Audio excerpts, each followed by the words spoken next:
The gospel सुसमाचार, the good news शुभ समाचार या अच्छी खबर। शुभ संदेश। आखिर ये शुभ संदेश या अच्छी खबर है क्या? और आखिर क्यों इतने सताव और विद्रोह के बाद भी मसीही या ईसाई अपने विश्वास के विषय में बताते हैं? क्योंकि यह गुड न्यूज़ है, अच्छी खबर है जो कि सबके लिए है।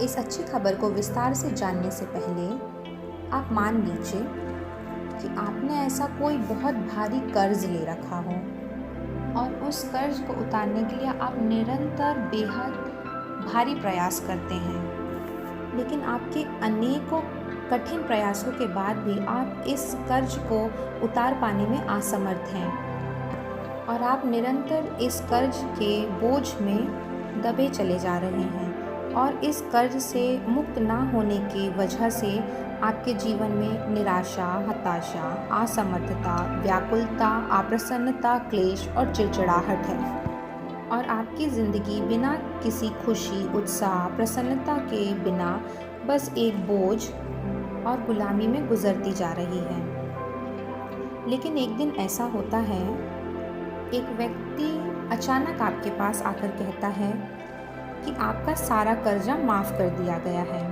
अब आप पर कोई बोझ, कोई गुलामी नहीं है और आप इस कर्ज से मुक्त हो चुके हैं। क्या आप इन तसल्लीदायक शब्दों और आज़ादी या खुशी और अपनी प्रसन्नता का अंदाज़ा लगा सकते हैं? जी हाँ, बिल्कुल यही खुशी जो कि कर्ज मुक्त होने पर आपने एक चैन की सांस के रूप में ली। और ठीक बिल्कुल ऐसा ही मनुष्य है जो कि पापों के कर्ज में दबा हुआ है। प्रत्येक मनुष्य के अंदर पाप है और वह पापी है और वह पापों के इस बोझ में दबा हुआ है और वह अपने अनेकों प्रयास और प्रयत्नों के द्वारा भी उद्धार को नहीं प्राप्त कर सकता है। अपने धार्मिक क्रिया अनुष्ठानों को करने के बाद भी वह पापों से कर्ज मुक्त नहीं हो सकता है। इसलिए मनुष्य को एक ऐसा चाहिए जो उसे उसके पापों से क्षमा कर सके, उसके पापों से उसे कर्ज मुक्त कर सके, और वो है यीशु मसीह, जो कि परमेश्वर होकर भी मानव रूप में इस दुनिया में आया ताकि वो हमें हमारे पापों से बचाए। और जिस दिन मनुष्य अपने आप को पापी स्वीकार करके प्रभु यीशु मसीह के बलिदान पे विश्वास करता है कि हाँ परमेश्वर, मैं पापी हूँ और मैं आपके बलिदान पे विश्वास करता हूँ क्योंकि आपने मेरा ये पाप रूपी कर्ज अपने क्रूस पे ले लिया, आपने मेरे पापों को क्षमा किया अपने बलिदान के द्वारा और आप जीवित परमेश्वर हैं। और जो व्यक्ति प्रभु यीशु मसीह को एकमात्र उद्धारकर्ता स्वीकार करता है अपने जीवन में, वह पापों की क्षमा और अनंत काल का जीवन प्राप्त करता है।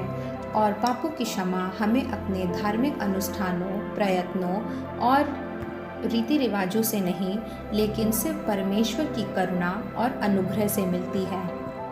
और इसमें अच्छी खबर यह है कि इस पापों की क्षमा को प्राप्त करने के लिए हमने कुछ नहीं किया, लेकिन हमारे सर्वशक्तिमान परमेश्वर प्रभु यीशु मसीह ने सारे कार्यों को पूरा किया और हमें पापों की क्षमा और अनंत काल का जीवन दिया अपनी सामर्थ और अनुग्रह के द्वारा। और प्रभु यीशु मसीह में हम क्षमा किए गए हुए हैं और परमेश्वर हमें अनंत काल का जीवन और स्वर्ग का राज अपने नाम पे विश्वास करने के द्वारा प्रदान करता है। आप भी प्रभु यीशु मसीह के पास आएं और पापों की क्षमा और अनंत काल के जीवन के लिए प्रभु यीशु मसीह को एकमात्र उद्धारकर्ता स्वीकार करें। सबको जय मसीह की।